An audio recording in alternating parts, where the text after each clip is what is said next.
আমার প্রিয় স্টুডেন্ট ভাই বোনেরা, আসসালামু আলাইকুম। আশা করছি ভালো আছো তোমরা। তোমাদের সাথে তোমাদের SSC model test master class Bangla দ্বিতীয় পত্র নিয়ে কথা বলবো। আমি তোমাদের কাউসার ভাইয়া। আশা করছি তোমাদের সাথে খুব ভালো একটা টাইম কাটাতে পারবো, কোয়ালিটি টাইম। তো চলো আমরা শুরু করি আমাদের এই লেকচারে আলোচ্য বিষয়। তোমাদের এই লেকচার 17। এখানে আমরা আলোচনা করব হচ্ছে ভাষা ও বাংলা ভাষা, বাংলা ব্যাকরণ, এবং তার সাথে যথারীতি আমাদের কিছু বহু নির্বাচনী প্রশ্ন এবং তার সমাধান নিয়ে আমরা তোমাদের সাথে কথা বলবো ইনশাআল্লাহ। তো মাস্টার ক্লাসের অ্যাজ ইউজুয়াল যে সিস্টেম, আমরা এখানে তোমাদের সাথে টপিক আলোচনা করি। টপিকের যে থিমটা আছে, গুরুত্বপূর্ণ জায়গাগুলো যেগুলো আছে আমরা আলোচনা করে দিই। যদিও আরো কম আলোচনা তোমাদের সাথে করা যায় সেই সুযোগ আমাদের আছে, বাট আমরা সেটা করি না। আমরা অলমোস্ট তোমাদেরকে একটা টোটালি একাডেমিক পড়াশোনার ফ্লেভার দিই। তারপরে আমরা প্রশ্নগুলোকেও, বিগত বছরের যে প্রশ্নগুলো আছে সেগুলোকে ব্যাখ্যামূলকভাবে সমাধান করি। তো এখানেও তার ব্যতিক্রম হবে না। তো চলো আমরা শুরু করছি। আমরা একটু ভাষা ও বাংলা ভাষা সম্পর্কে একটু ধারণা নিই, তাই না? আচ্ছা, আসলে ভাষা জিনিসটা কি? প্রথমত যদি আমি তোমাদেরকে প্রশ্নটা করি যে ভাষা বলতে আমরা কি বুঝি নর্মালি। আমাদের একটা ঢালাও সংজ্ঞা একটা আছে, কমন কথা। ভাষাকে এটা বললে আমরা বলি মনের ভাব প্রকাশের মাধ্যমকে ভাষা বলে। এখন আদৌ কি কথাটা ব্যাকরণ সম্মত কিনা এটা কিন্তু চিন্তার দাবি রাখে, যে মনের ভাব প্রকাশের মাধ্যম ভাষা, এই কথাটা ব্যাকরণ সাপোর্ট করে কিনা।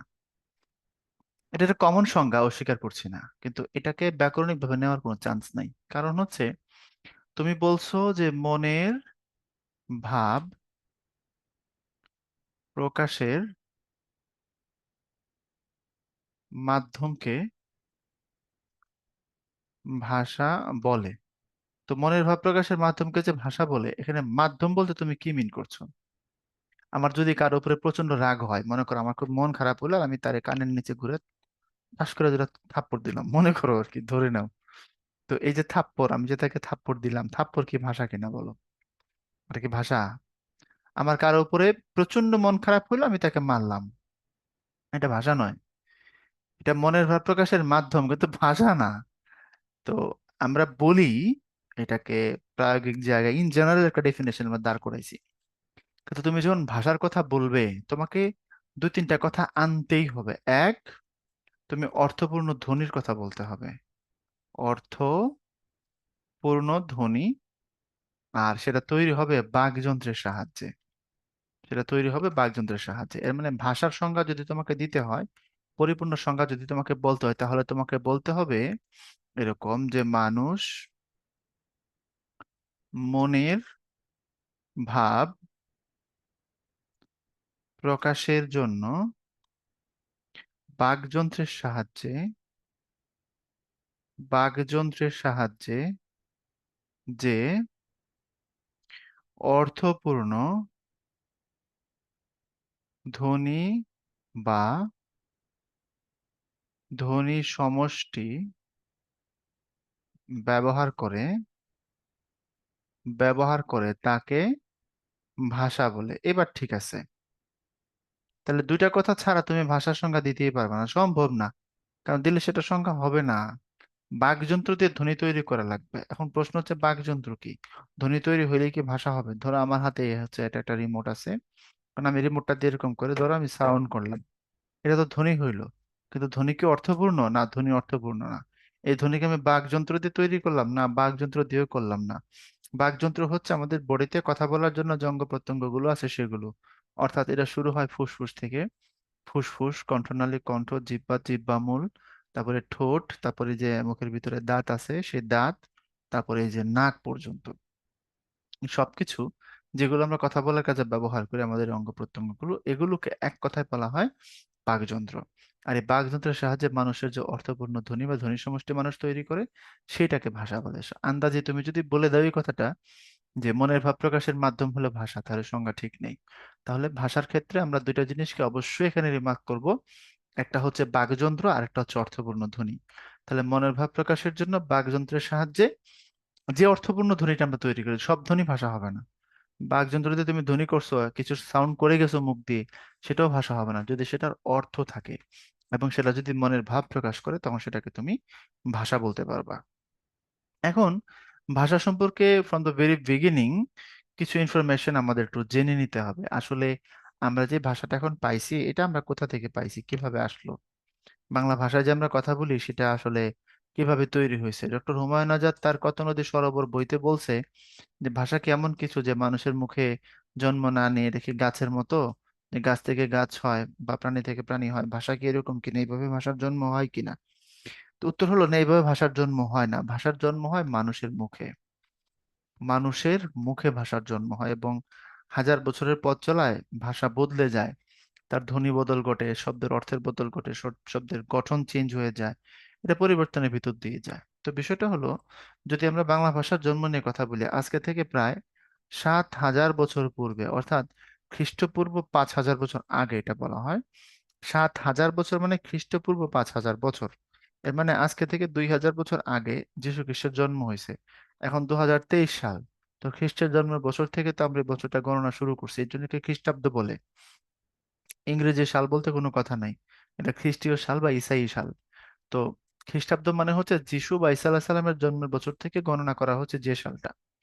তো 2023 যদি হয়, আজকে থেকে 2023 বছর পূর্বে ঈসা আলাইহিস সালাম বা যীশু খ্রিস্টের জন্ম হয়েছিল। তো যীশু খ্রিস্টের জন্মেরও পেছন দিকে আরো প্রায় 5,000 বছর, তাই না? তো ওখানে 2,000, এখানে 5,000, তাহলে কত হইলো? হইলো 7,000 বছর। এই আজকে থেকে প্রায় 7,000 বছর আগে, খ্রিস্টপূর্ব 5,000 বছর আগে একটা ভাষা ছিল যেটার নাম হচ্ছে ইন্দো ইউরোপীয় ভাষা। যে ভাষাটা ছিল ওটার নাম কি? ওটার নাম হচ্ছে ইন্দো ইউরোপীয় ভাষা। এই ইন্দো ইউরোপীয় ভাষার দুটো শাখা ছিল, একটা শাখার নাম হচ্ছে কেন্তম, আরেকটা শাখার নাম হচ্ছে শতম। এই শতম শাখা থেকে নানান বিবর্তনের পদ বেয়ে আজকের বাংলা ভাষাটা আসছে। কিভাবে আসছে ভাই, তোমাকে সংক্ষেপে একটা ধারণা দিয়ে দেব। এখন আসো, ইন্দো ইউরোপীয় ভাষা আসলে কি জিনিস। দেখো, ইন্দো মানে হচ্ছে ইন্ডিয়া, ইউরোপ মানে তো ইউরোপ, অর্থাৎ এটা প্রকৃতপক্ষে একটা মা ভাষা। মা ভাষা আর মাতৃভাষা কিন্তু আলাদা জিনিস। মাতৃভাষা মানে আমরা আমাদের মায়ের কাছ থেকে জন্মসূত্রে যে ভাষাটা শিখছি। ভারতের মানুষ ধরো, একজনের মা হিন্দিতে কথা বলে, তার বাচ্চা তার কাছ থেকে হিন্দি শিখবে, এটাই স্বাভাবিক। আরব অঞ্চলে যে মা আরবিতে কথা বলে, তার বাচ্চা তার কাছ থেকে আরবি শিখবে, এটাই স্বাভাবিক। ওটা মাতৃভাষা। আর মা ভাষা মানে হচ্ছে যে ভাষাটা অন্য অনেক ভাষার জন্ম দেয়। বুঝতে পারছো? মা ভাষা মানে যে ভাষা থেকে আরো অন্যান্য ভাষা জন্ম লাভ করে। তো ইন্দো ইউরোপীয় ভাষা মূলত একটা মা ভাষা ছিল। ব্যাকরণিক শব্দে এটাকে বলা হয় ভাষা গোষ্ঠী। যে ভাষাটা পরবর্তীতে অন্য অনেক ভাষার জন্ম দিছে, সেই মা ভাষাটাকে ভাষা গোষ্ঠী বলে। তো ইন্দো ইউরোপীয় একটা ভাষা গোষ্ঠী বেসিক্যালি। এটার দুইটা ব্রাঞ্চ ছিল, মানে দুইটা প্রধান উইং ছিল, একটা কেন্তম একটা শতম। এই শতম শাখা থেকে ভারত এবং ইউরোপ অঞ্চলের বেশিরভাগ ভাষার জন্ম হয়েছে। এই শতম শাখার বিবর্তন হয়েছে হাজার হাজার বছর ধরে। কারণ এটা যদি 5,000 বছর আগে হয়ে থাকে, তাহলে আমাদের বাংলা ভাষার জন্ম বলা হয় যে আজকে থেকে প্রায় 1,500 বছর আগে। 1,500-এর বেশি হবে না, সর্বোচ্চ 1,500, কারণ চর্যাপদের বয়সটা বাংলা ভাষার বয়স। তো চর্যাপদ লেখা হচ্ছে 650 থেকে 1,200 সাল পর্যন্ত। এখন 650 থেকে যদি 1,200 সাল পর্যন্ত চর্যাপদ লেখা হয়ে থাকে, এটা যদি বাংলা ভাষার বয়স হয়ে থাকে, এই জায়গা থেকে তুমি যদি ধরো, তো কত হয়? 1,200-1,300 বছরের মতো হয়। আমি আর একটু পেছনে গিয়ে রাউন্ড ফিগার ধরলাম আর কি, যে 1,500 বছর। এর মানে হচ্ছে এই ইন্দো ইউরোপীয় ভাষাটা যদি আজকে থেকে 7,000 বছর আগে হয়ে থাকে, এটা 5,500 বছরের বিবর্তন হইতে হইতে গিয়ে একটা সময় গিয়ে বাংলা ভাষাটা তৈরি হয়েছে। এই শতম শাখা থেকে আবার 4টা আলবানিক, আর্মানিক, দার্দিক, বাল্টো স্লাভিনিক, এরকম ভাবে ভাগ হইতে হইতে হইতে হইতে এক সময় আইসা এটা প্রাকৃত ভাষায় রূপান্তরিত হয়েছে। ভারতের পূর্বাঞ্চলের প্রাকৃত। এই প্রাকৃত শব্দটা বললে বুঝবা বিকৃত, প্রাকৃত বললে বুঝবা বিকৃত ও হারানো। প্রাকৃত ভাষা মানে যে ভাষাটা বিকৃত হয়েছে এবং যে ভাষাটা হারিয়ে গেছে। প্রাকৃত শব্দের অর্থ কিন্তু স্বাভাবিক। প্রাকৃত শব্দের শাব্দিক অর্থ স্বাভাবিক, কিন্তু প্রায়োগিক অর্থে তুমি স্বাভাবিক কথাটাকে নিতে পারবে না। প্রাকৃত মানে বিকৃত হয়ে যেটা হারিয়ে গেছে সেটা প্রাকৃত। বুঝতে পারো না, আমি জানি। দেখো, এই যে চন্দ্র কথাটা এক সময় চন্দ্র হয়েছিল, তারপর এটা এখন চাঁদ হয়েছে। ঠিক এই মৎস্য কথাটা এক সময় মৎস্য হয়েছিল, এখন সেটা কি হয়েছে? এখন সেটা মাছ হয়েছে। তারপরে এই কর্ণ কথাটা, এই যে আমাদের কান আর কি, এই কর্ণ কথার এক সময় কর্ণ হয়েছিল, তারপরে সেটা কি হয়েছে, কান হয়েছে। তো মাঝখানের এই যে শব্দগুলো দেখতেছো, ছন্দ, মৎস্য, কর্ণ, এগুলোকে আমরা আমাদের ভাষায় এখন আর খুঁজলেও পাই না। এগুলোর নামই হচ্ছে প্রাকৃত, যেগুলো বিকৃত হয়ে গেছে, বিকৃত হয়ে আমাদের ভাষা থেকে এখন হারিয়ে গেছে। তো এই প্রাকৃত ভাষাটা বাংলার জন্ম দিছে, কারণ এই যে চাঁদ, মাছ, কান, এগুলি হচ্ছে বাংলা বা খাঁটি বাংলা বা তদ্ভব শব্দ। তো তাইলে বাংলা প্রাকৃত হয়ে বাংলা তৈরি হয়েছে। প্রাকৃত হওয়ার আগে ভাষা অনেক বছর, 4-5 হাজার বছর আগের পথ পাড়ি দিয়েছে, তারপরে প্রাকৃত হয়ে দেন বাংলায় রূপান্তর হয়েছে। কথা হচ্ছে এটা। তো এখন প্রশ্ন হচ্ছে, প্রাকৃতের দুইটা বেসিক রূপ ছিল। প্রাকৃতের দুইটা রূপ ছিল, অর্থাৎ দুইটা অঞ্চলের প্রাকৃত ছিল আর কি। একটা প্রাকৃত ছিল তোমার মগধ অঞ্চলে, যেটার নাম মাগধী প্রাকৃত বলা হয়েছে, এই যে মগধ অঞ্চলের বলে মাগধী। আর একটা ছিল গৌড় অঞ্চলের প্রাকৃত, এটাকে বলা হয়েছে গৌড়ীয় প্রাকৃত। এখন প্রাচীন বাংলায় গৌড় বললে কোন এলাকাটাকে বুঝাইতো জানো তো? আমাদের চাপাই বাংলাদেশের, ভারতের হচ্ছে তোমার মুর্শিদাবাদ, আর হচ্ছে ভারতের মালদহ, মালদা জেলা যেটাকে বলে ওরা, এই পুরো এলাকাটাকে তখন গৌড় বলা হইতো। আর মগধ বললে বোঝাই হচ্ছে পশ্চিমবঙ্গের পশ্চিমের কিছু এরিয়া। তুমি একটু ম্যাপে মগধ লিখে সার্চ করো, যেটা পশ্চিমবঙ্গ এবং বিহার মিলে পড়ছে, ঝাড়খণ্ড মিলে পড়ছে মগধ এরিয়াটা। পশ্চিমবঙ্গ এবং বিহার এরিয়া মিলে পড়ছে মগধ। তো এখন মগধ এলাকার মানুষের মুখের বিকৃত বা পরিবর্তন হয়ে যাওয়া যে ভাষা, এটার নাম মাগধী প্রাকৃত।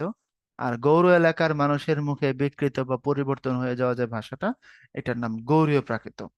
এখন বড় দুই পণ্ডিত, একজনের নাম ডক্টর মোহাম্মদ শহীদুল্লাহ, আরেকজনের নাম ডক্টর সুনীতি কুমার, ওনারা মতামত দিয়েছেন। সুনীতি কুমার বলছেন যে মগধ এলাকার মানুষ যারা ছিলেন, তাদের মুখের বিকৃত হয়ে যাওয়া ভাষাটা মাগধী প্রাকৃত। আর শহীদুল্লাহ বলছেন, ডক্টর মোহাম্মদ শহীদুল্লাহ, উনি বলেছেন যে তোমার হচ্ছে আহ গৌড় এলাকার মানুষের যে মুখে বিকৃত হয়ে যে ভাষাটা, সেটা গৌড়ীয় প্রাকৃত। তো এই গৌড়ীয় প্রাকৃতটা শহীদুল্লাহ বলছেন পরবর্তীতে বাংলায় রূপান্তর হয়েছে। আর তোমার হচ্ছে ডক্টর সুনীতি কুমার বলেছেন যে না, মগধের যে প্রাকৃত সেটা পরবর্তীতে বাংলা হয়েছে। এখন একটু খেয়াল করো, কথাটা বুঝছো? প্রাকৃত মানে বিকৃত হয়ে একটা সময় হারিয়ে যাওয়া ভাষা। এখন শহীদুল্লাহ বলছে মগধ এলাকার মানুষের মুখে মুখে যে প্রাকৃতটা তৈরি হয়েছিল, ওই প্রাকৃতটা রূপান্তর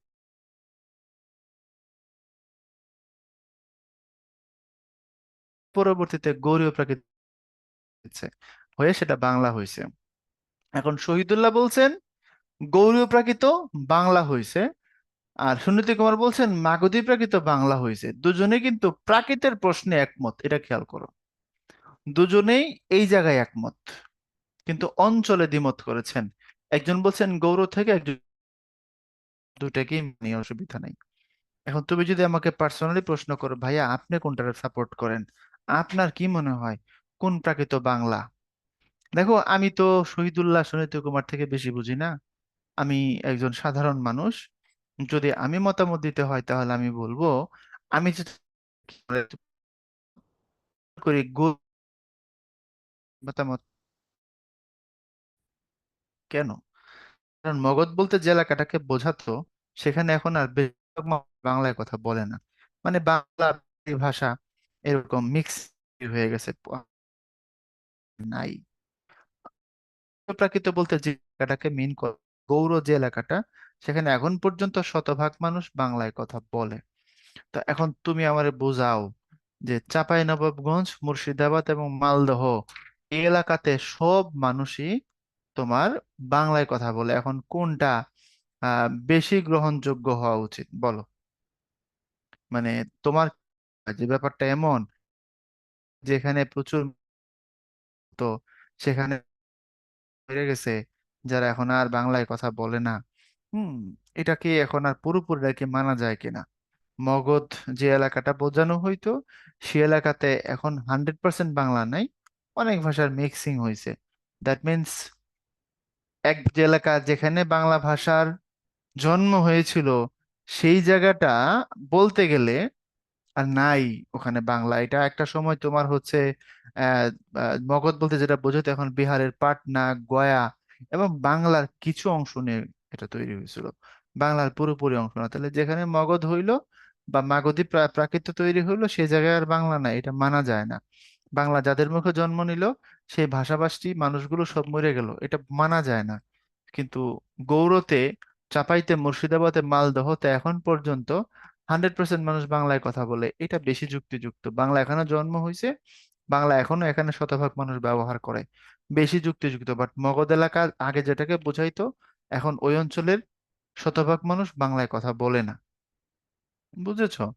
তো আমি এখান থেকে, আমি সহজ সরল মানুষ, ছোট মানুষ, আমি মনে করি যে মগধ নয়, গৌড় এলাকায় বাংলার জন্ম, এটা বেশি যুক্তিযুক্ত বা বেশি গ্রহণযোগ্য। দ্যাটস ইট, এটাই তো। তবে দুটাকেই আমরা গ্রহণ করি, দুটার কোনোটাকেই আমরা ফেলাইতে পারি না, কারণ দুজনেই বড় গবেষক ছিলেন।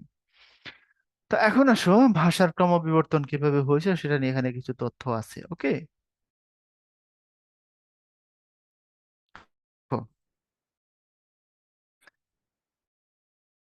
এর ভাষা যা ইন্দো ইউরোপ হয়েছে, বর্তমানে পৃথিবীতে বাংলা ভাষী লোকের সংখ্যা প্রায় 30 কোটি। এটা দ্বারা কি বুঝাইছে, বা বাংলা এখন কততম বৃহত্তম ভাষা, বা এটা কিসের ভিত্তিতে হয়েছে, এরকমের বেসিক কিছু ইনফরমেশন ভাই তোমাদের সাথে এখন একটু শেয়ার করব।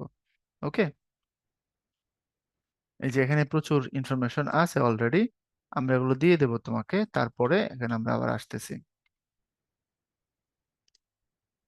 দেখো, পৃথিবীতে আসলে ভাষা কতগুলো আছে সেটা নিয়ে তো গবেষণা আছে।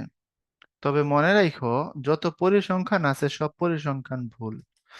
হ্যাঁ, মিথ্যা 3 প্রকার একজন মনীষী বলেছিলেন, এটা একটা জোক বলতে পারো। মিথ্যা 3 রকম। 1 নম্বরে বলছেন মিথ্যা, 2 নম্বরে বলছে ডাহা মিথ্যা, আর 3 নম্বরে বলছে পরিসংখ্যান। ঠিক আছে? মিথ্যা, ডাহা মিথ্যা আর পরিসংখ্যান। মিথ্যা 3 প্রকার: মিথ্যা, ডাহা মিথ্যা, পরিসংখ্যান। প্রথমটা মানে হালকা কিছু সত্যের কাছাকাছি আছে, বাকিটা মিথ্যা, মানে 90% মিথ্যা, 10% সত্য, এটাকে আমরা মিথ্যা বলে ধরে নিই। ডাহা মিথ্যা মানে 110% এখানে মিথ্যা, আর পরিসংখ্যান মানে 500% এটা মিথ্যা। তো মিথ্যা 3 রকম: মিথ্যা, ডাহা মিথ্যা, পরিসংখ্যান। অর্থাৎ সব থেকে বড় মিথ্যা হচ্ছে পরিসংখ্যান। কেন? উদাহরণ দিলে বুঝতে পারবা। আমাদের সর্বশেষ যে আদমশুমারি হলো 2021 সালেরটাই, 22 সালে হয়েছে, ওখানে বলা হয়েছে আমাদের জনসংখ্যা 16,51,00,000। এখন এই তথ্যটা আমরা কমপক্ষে 1 বছর ব্যবহার করব, কারণ পরের বছর আবার অর্থনৈতিক সমীক্ষা হইলেই তথ্যটা একটু চেঞ্জ হবে। এর আগ পর্যন্ত আমরা এটাকে নিব। এখন প্রশ্ন হচ্ছে, আদমশুমারির পরে 1 বছর পর্যন্ত এই ফিগার, এটা আমরা লিখতেছি, ফিগার কি এটাতে আছে না চেঞ্জ হয়েছে? চেঞ্জ হয়েছে। হয় কমছে না হয় বাড়ছে, কিছু একটা তো হয়েছে। তাইলে এখন বুঝে থাকলে বলো, এটা কি আমরা সত্য বলতেছি না মিথ্যা বলতেছি? অ্যাজ ইনফরমেশন আমরা যেটাকে কালেক্ট করছি, যেটাকে আমরা ব্যবহার করি বা যেটাকে আমরা গ্রহণ করছি, এটা তো সত্য কথা না, এটা তো মিথ্যা কথা। বোঝো নাই কথাটা? মানে ধরো, যদি 0.30 সেকেন্ডে গোনা যাইতো, অর্থাৎ 1 সেকেন্ডেরও অর্ধেক সময় ধরে নিলাম, ন্যানো ফ্যানো বললাম না, যদি গোনা যাইতো সারা বাংলাদেশের জনসংখ্যা এবং সাথে সাথে প্রকাশ করা যাইতো, তাহলে ওই 30 সেকেন্ডের জন্য কথাটা ধরে নিলাম সত্য ছিল। 1 সেকেন্ড হয়ে গেলে কথাটা সত্য নাই। না থাকার কারণ, ওই মানুষ এখানে মৃত্যুবরণ করেছে, কারো না কারো মৃত্যু হয়েছে, অথবা কারো না কারো জন্ম হয়েছে, ফিগার চেঞ্জ হয়ে যাবে। তো যেখানে সেকেন্ডের মধ্যে ফিগার চেঞ্জ হয়ে যায়, তুমি 1 বছর ধরে এটাকে গ্রহণ করে বসে আছো, 16,51,00,000। তারপর আমরা এটা নিই কেন নিই? আমাদের পরিসংখ্যান দরকার হয়, বিভিন্ন কিছুর ডেটাবেস করার জন্য পরিসংখ্যানের ইনফরমেশন গুলো আমাদের লাগে। লাগে বলে আমরা সেগুলোকে কাউন্ট করি, সেগুলোকে আমরা গ্রহণ করি, সেগুলোকে আমরা ইউজ করি। That's it. বুঝাতে পারছি? সো মিথ্যা 3 রকম: মিথ্যা, ঢাহা মিথ্যা, পরিসংখ্যান। পরিসংখ্যানের 100% মিথ্যা, তারপরেও লাগে। এখন বাংলাদেশের মাথা পিছু আয়, বিশ্ব ব্যাংক একটা বলে, বাংলাদেশ সরকার একটা বলে, তো ইউএনডিপি আর একটা বলে, তো আইএমএফ আর একটা বলে। প্রশ্ন হচ্ছে কেন? এক একজনের কাছে এটাকে এক এক রকম মনে হয়েছে, তাই আর কিছু না। তো এটা কোনো খারাপ কিছুও না, এটা ফেলাই দেওয়ার মতো কিছুও না। পরিসংখ্যান লাগে তাই বলতে হয়। তো সেখান থেকে যদি বলি, পৃথিবীতে ভাষার সংখ্যা এখন 3,500 প্রায়। পৃথিবীতে ভাষা আছে 3,000 কত? 500। তো এটা কিন্তু বিশাল ভাষা, অনেকগুলো ভাষা। ভাষা বিষয়ক একটা সাময়িক সাময়িকী আছে পৃথিবীতে, জার্নাল, আমেরিকায় প্রকাশিত হয়। ওটার নাম ইথনোলগ। ওটার সাথে আবার কোনো কোনো ক্ষেত্রে আমাদের দ্বিমত হইতে পারে। আমি টেক্সট বুকের তথ্য দিচ্ছি। তার মধ্যে মাতৃভাষী বা কত মানুষ মাতৃভাষা হিসাবে বাংলাকে ব্যবহার করে, সেই দিক যদি হিসাব করো তুমি, হ্যাঁ, অর্থাৎ সহজ কথা, মাতৃভাষী জনসংখ্যার ভিত্তিতে, মাতৃভাষী জনসংখ্যার ভিত্তিতে বাংলা তোমাদের বইতে বলা হয়েছে ষষ্ঠ। আগের বইতে বলা ছিল চতুর্থ, এখন বলা হয়েছে ষষ্ঠ। তো মাতৃভাষীর জনসংখ্যার ভিত্তিতে বাংলা হচ্ছে ষষ্ঠ বৃহত্তম ভাষা। এটা একটা। তো বাংলায় কত মানুষ কথা বলে? বাংলায় কথা বলে প্রায় 30 কোটি মানুষ। এত মানুষ? হ্যাঁ, এত মানুষ। বাংলাদেশে 16 কোটি, পশ্চিমবঙ্গে 10 কোটি, 26 কোটি হইল। এরপরে পশ্চিমবঙ্গের বাইরে আসাম, তারপরে মেঘালয়, তারপরে ত্রিপুরা, বিহার, এসব এলাকা মিলে আছে হচ্ছে আরো 3 কোটি। তাহলে কত হলো? 26 আর 10, সরি 16 আর 10, 26 আর 3, 29 কোটি। আর দেশের বাইরে, ভারত বাংলাদেশের জনসংখ্যা সবাই মিলে দেশের বাইরে আছে আরো 1 কোটি। এই হলো 30 কোটি মানুষ বাংলায় কথা বলে। ব্যবহারকারী জনগোষ্ঠীর মাতৃভাষী জনসংখ্যা হিসাব করলে পৃথিবীতে বাংলাকে মাতৃভাষা হিসেবে ব্যবহার করে প্রায় 30 কোটি মানুষ। এটা খুবই গুরুত্বপূর্ণ, এটা খুবই গুরুত্বপূর্ণ, এটা খুবই গুরুত্বপূর্ণ।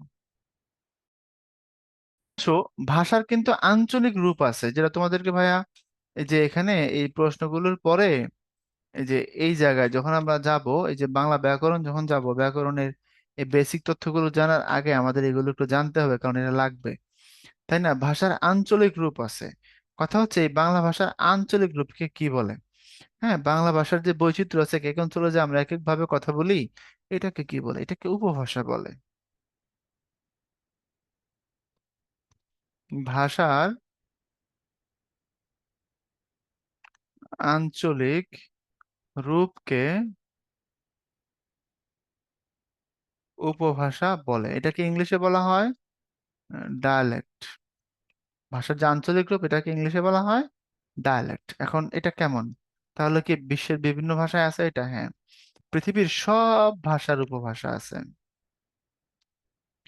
পৃথিবীর সব ভাষার কি আছে? উপভাষা আছে। এর মানে হচ্ছে আমরা যখন এখন যেমন বাংলা ভাষায় আমাদের দেশে নোয়াখালীর মানুষ পানিকে হানি বলে, টাকাকে টিয়া বলে, ফেনীকে হেনি বলে, তাই না? রংপুরের মানুষ রাজাকে আজা বলে, রানীকে আনি বলে। আমার ব্রাহ্মণবাড়িয়ার মানুষ কেমদা গেছস, কেমদা আইছস, এরকম বলে। মানে কোন দিক দিয়ে গিয়েছিস, কোন দিক দিয়ে এসেছিস। এটা আমাদের এলাকার ভাষা হয়েছে কেমদা গেছস, কেমদা আইছস। কথা বুঝছো? তাইলে আবার এই যে ময়মনসিংহের মানুষ যে খবরকে কবর বলে, হ্যাঁ, মানে সব জায়গায় খর জায়গায় ক দিয়ে বলে। লাতা মুরগা লাইট কালা লাইন দেখায়, রেল লাইন দিয়ে আইটে গেছে। মানে রাতা মোরগ রাতের বেলা রান্না করে খেয়ে রেল লাইন দিয়ে হেঁটে গেছে। এটা তাদের ভাষায় হচ্ছে লাতা মুরগা লাইট কালা লাইন দেখে রেল লাইন দিয়ে আইটে গেছে। রান্নাকে তারা কি বলে? তারে রান্নাকে তারা রড জায়গায় ল দিয়ে বলবে, লাইন দিয়ে, মানে রান্না করে আর কি, হ্যাঁ। রেল লাইনকে কি বলবে? Rail line. এ হচ্ছে কথা।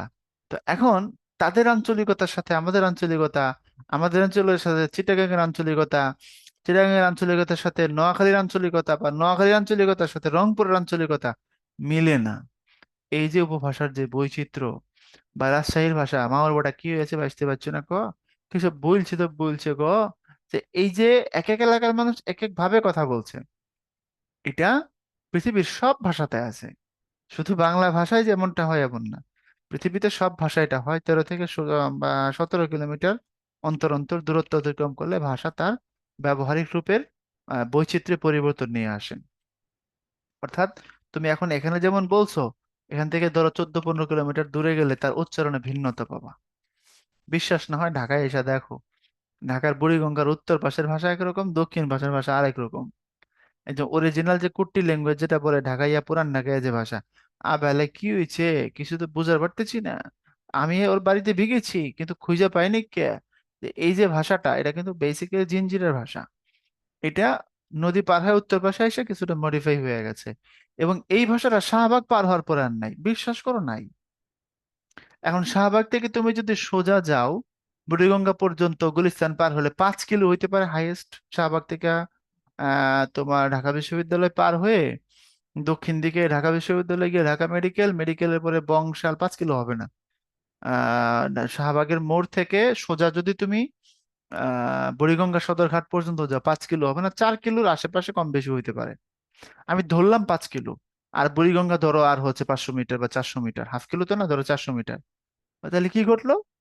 এই 5 কিলো জায়গার কারণে জিঞ্জিরের ওই পাশের ভাষা, এই পাশের ভাষা, শাহবাগের ভাষা ভিন্ন। খেয়াল করো কথাটা। আচ্ছা, এখন বুড়িগঙ্গা থেকে তুমি যদি উত্তরা পর্যন্ত ধরো, বুড়িগঙ্গা থেকে উত্তরা কয় কিলো হয়? কমলাপুর থেকে বিমানবন্দরের রেল লাইন একদম সোজা না, তাও সেটা মনে হয় কত, 18-19 কিলো বিমানবন্দর থেকে। তা আমি যদি ধরি এটা 25 কিলো, তাহলে সদরঘাট থেকে উত্তরা 25 কিলো, ভাষা 100% চেঞ্জ। একেবারে শতভাগ চেঞ্জ, কাছাকাছিও নাই উত্তরার ভাষা। মানে উত্তরার যে বেসিক ল্যাঙ্গুয়েজ, যেটা উত্তর এখানকার মানুষের যে নেটিভ ল্যাঙ্গুয়েজ, উত্তর এখন আবাসিক শহর হয়ে গেছে, বাট এটা 30 বছর আগেও গ্রাম ছিল। তো এখানকার নেটিভ ল্যাঙ্গুয়েজ যেটা উত্তরা, দিয়াবাড়ি, উত্তরখান, দক্ষিণ খান, টঙ্গী, আব্দুল্লাহপুর, এই এলাকার যে ভাষা, তুমি দেখো কিচ্ছু নাই ওটা।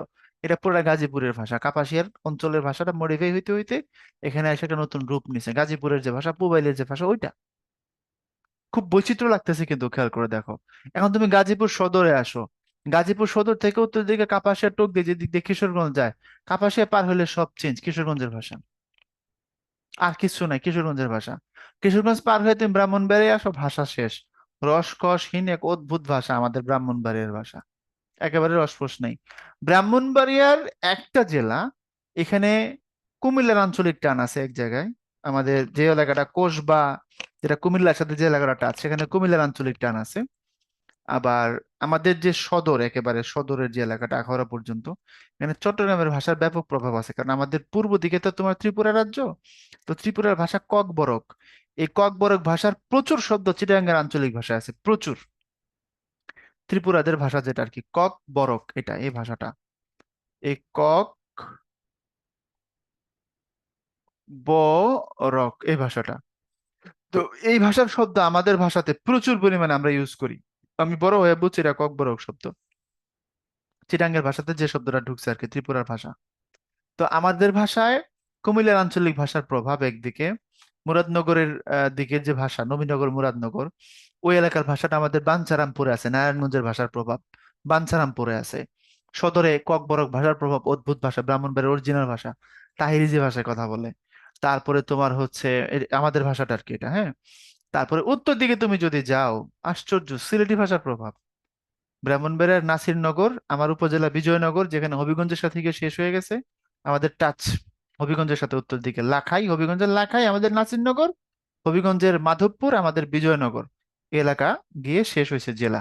ওখানে সিলেটের আঞ্চলিক ভাষার মডিফাইড ভার্সন, মানে সিলেটি অরিজিনাল ভাষাটা সিলেট থেকে আমাদের দিকে আস্তে আস্তে মৌলভীবাজার, তারপরে তোমার হচ্ছে হবিগঞ্জ পার হয়ে ব্রাহ্মণবাড়িয়ার দিকে আইসা সিলেটি অ্যাকসেন্ট কিছুটা বহাল আছে আমাদের জেলা পর্যন্ত, আমাদের উত্তর অংশ পর্যন্ত। তাহলে অঞ্চল বিশেষে ভাষাটা চলে। তুমি এগুলো যদি নিয়ে একটু চিন্তা করো, খুব মজা পাবা যে আসলে ভাষা এত দ্রুত চেঞ্জ হয়, এভাবে চেঞ্জ হয়। আমার আব্বা, আমার আম্মা, আমার দাদা বাড়ি, আমার নানা বাড়ি, মাঝখানে 1.5-2 কিলোর একটা বিল আছে মাঝখানে। উত্তরে আমার আব্বার বাড়ি, দক্ষিণে আমার আম্মার বাড়ি। হ্যাঁ, মাঝখানে কত, মানে আমার দাদু বাড়ি, নানার বাড়ি, 2 কিলো হবে হাইয়েস্ট। আমার আব্বার ভাষার মধ্যে সিলেটি অ্যাকসেন্ট, আর আম্মার ভাষাটা আমাদের ভাষা, ব্রাহ্মণবাড়িয়ার ভাষা। কত ইন্টারেস্টিং, আমরা আমরা সারা জীবন ধরে এই দুইটা ভাষার মাঝখানে বড় হয়েছি। বুঝতে পারছো? এই হচ্ছে ভাষার বৈচিত্র্য। তো তুমি যদি মনে করো যে ভাইয়া বাংলা ভাষাতে এত এত কাহিনী আছে, অন্য ভাষায় বোধহয় নাই, খবরদার, সব ভাষায় আছে। আরবিতে আছে, ইংরেজিতে আছে, যত ভাষা আছে সব ভাষাতে এই বৈচিত্র্য বা এই ডাইভার্সিটি লক্ষ্য করা যায়।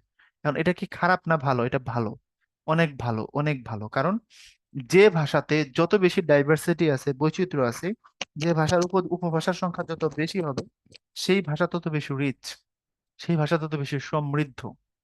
বাংলা ভাষার আঞ্চলিক যে অভিধান আমাদের, হ্যাঁ, আমাদের বাংলা আঞ্চলিক শব্দের যে অভিধান, সেই অভিধান তুমি যদি একটু চিন্তা করো, আমাদের এক একটা এলাকায় একটা জিনিসকে অনেক নামে ডাকা হয়, যেমন বাতি, কেরোসিন তেলের যে বাতি, এটাকে কোনো কোনো এলাকায় বলে চেরাগ, কোনো কোনো এলাকায় সেটাকে চেরাগ বলে, কোনো কোনো এলাকায় এটাকে বলে হচ্ছে কুপি, কোনো কোনো এলাকায় এটাকে বলে হচ্ছে টেমি, খুলনা সাতক্ষীরা এলাকায় এটাকে টেমি বলে। তারপরে কোনো কোনো এটাকে বলে হচ্ছে ল্যাম্প। ইংরেজি ল্যাম্প আছে না, ল্যাম্প, এই ল্যাম্প থেকে এটাকে বলে হচ্ছে ল্যাম্প। তারপরে কোনো কোনো এলাকায় বলে হচ্ছে তোমার বাতি। যশোর এলাকায় বলে হচ্ছে বাতি, এদের যে মোটামুটি প্রমিত বাংলা এরা কথা বলে। তারপরে আর কি কোথাও কোনো আছে? আর সংস্কৃতের যে রূপ, এটা এই রূপে হচ্ছে তোমার প্রদীপ, অথবা বলে হচ্ছে দ্বীপ। তাহলে দেখো একই জিনিস, 1 2 3 4 5 6 7 8 9 জিনিস একটা। এটা বাতিটাই চেরাগ কুপি টেমি ল্যাম্প বাতি, বাতি ও বাতি দুইবার লিখছি, প্রদীপ দ্বীপ নানান রূপে এক এক এলাকায় এক এক ভাবে ব্যবহার হচ্ছে। তাহলে একটা জিনিসের যদি এরকম করে 8 থেকে 10টা নাম থাকে, তাহলে কি ভাষা সমৃদ্ধ হইলো কিনা? অবশ্যই সমৃদ্ধ হইলো। এতে করে তোমাদের জন্য কষ্ট, সিনোনিম অ্যান্টোনিম বেশি পড়া লাগবে, বাট ভাষা সমৃদ্ধ হইলো, তোমার ল্যাঙ্গুয়েজ দামি হয়ে গেল। এটা ভালো জিনিস, এটা খারাপ কিছু না। মনে থাকবে? তাহলে আশা করি উপভাষা নিয়ে তোমাদের আর কোনো ঝামেলা হওয়ার কথা না। এটা সব ভাষাতে আছে, আমাদের ভাষাতেও আছে, এটা থাকা ভালো। সব ভাষার ক্ষেত্রে উপভাষাকে সম্পদ বা অ্যাসেট মনে করা হয়। ওকে, এবার চলো আমরা কিছু তথ্যের সাথে পরিচিত হই। বলছি ভাষা হলো ভাবের উচ্চারণ। ভাব মানে আমার চিন্তা আর কি। আমি যেটা মনে মনে ভাবছি সেটাকে উচ্চারণ করলে সেটা ভাষা হয় আর কি।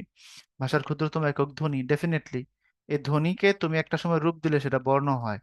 বর্ণকে একটা সাথে একটা গাঁথলে সেটা শব্দ হয়। আর শব্দকে শব্দের সাথে গাঁথলে সেটা বাক্য হয়। আর বাক্য মানে যে প্রবাহ বাক্যের, সেটাই হচ্ছে গিয়ে ভাষা। যেমন তুমি একটা ধ্বনি বললা, মনে করো অ বা ক বা ম, সেটাকে তুমি যখন বর্ণের রূপ দিলা, তাহলে তুমি সেটাকে বলা হচ্ছে ক। এখন তিনটা এরকম বর্ণ ক, ল, ম যুক্ত হলে সেটা হয়ে গেল কি? শব্দ। এটাকে তুমি বাক্যে নিতে পারো। যেমন তুমি বলতে পারো আমার কলম আছে। এরকম করে তুমি বাক্যের পরে বাক্যের মালা গাঁথলে সেটা ভাষা হবে। তাহলে ভাষার ক্ষুদ্রতম একক, সব থেকে ছোট রূপ যেটা, সব থেকে ছোট রূপ যেটা, সেটা হলো গিয়ে ধ্বনি। এরপরে বাংলাদেশ ছাড়াও পশ্চিমবঙ্গ, ত্রিপুরা, আসাম, উড়িষ্যা, বিহার, ঝাড়খণ্ড সহ ভারতের কয়েকটি অঞ্চলের মানুষের ভাষা বাংলা। এটা কেন হয়েছে? এটা এটা অঞ্চলের প্রভাবে হয়েছে। কারণ বাংলাদেশ এবং পশ্চিমবঙ্গ তো পুরোপুরি বাংলা। আর এই পশ্চিমবঙ্গ বাংলাদেশ, এই তৎপার্শ্ববর্তী অঞ্চল, আমাদের কাছাকাছি যে এরিয়াটা আছে, সেখানে বাংলা ছড়াইছে। কারণ বাংলাদেশের পূর্বে আমাদের কুমিল্লা, ব্রাহ্মণবাড়িয়া, হবিগঞ্জ, ফেনী এই এলাকার সাথে ভারতের একটা রাজ্যের বর্ডার আছে, ওইটার নাম হচ্ছে ত্রিপুরা। আর পশ্চিমবঙ্গ তো আমাদের পশ্চিম দিকে, উত্তর দিকে, উত্তর দিকে একটু আছে। এই পশ্চিমবঙ্গ থেকে দক্ষিণ দিকে গেলে হচ্ছে উড়িষ্যা। পশ্চিমবঙ্গ থেকে উত্তর দিকে গেলে হচ্ছে বিহার। এই বিহারের রাজধানী হচ্ছে পাটনা। উড়িষ্যার রাজধানী হচ্ছে ভুবনেশ্বর।